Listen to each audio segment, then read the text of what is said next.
এই ঈদে প্রেক্ষাগৃহে মুক্তি পেয়েছে সিয়াম আহমেদ বুবলি অভিনীত সিনেমা জঙ্গলি। মুক্তির পর থেকেই সিনেমাটি দর্শক মহলে দারুণ প্রশংসা কুড়িয়েছে।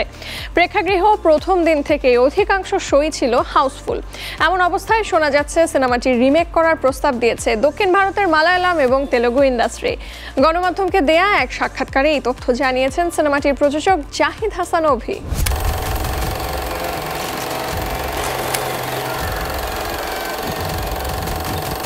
এই বিষয়ে সিনেমাটির প্রযোজক জাহিদ হাসান অভি বলেন, আমাদের সিনেমাটির সম্পাদনা বাংলাদেশেই হয়েছে, কিন্তু এর কালার গ্রেডিং করা হয়েছে ভারত থেকে। পোস্ট প্রোডাকশনের সময় মালায়ালাম এবং তেলুগু ইন্ডাস্ট্রি প্রোডাকশন হাউসের কর্তৃপক্ষ জঙ্গলির রাফ কাট দেখেছেন, আর তাই তারা সিনেমাটি নিয়ে বেশ আগ্রহী দেখিয়েছেন।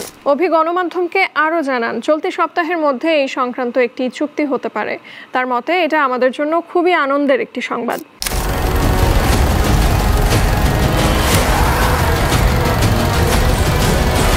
এর আগে আমাদের সিনেমার ডাবিং ভার্সন অন্যান্য দেশে গেলেও এবার তারা ডাবিং নয় বরং রিমেক রাইটস নিতে চাচ্ছে। এবারই প্রথম কোনো বাংলাদেশি সিনেমার ক্ষেত্রে এমনটা হচ্ছে। চলতি সপ্তাহের মধ্যে সবকিছু চূড়ান্ত হয়ে যাবে। এরপর সে প্রোডাকশন হাউস থেকে শুরু করে বিস্তারিত তথ্য দিতে পারবো।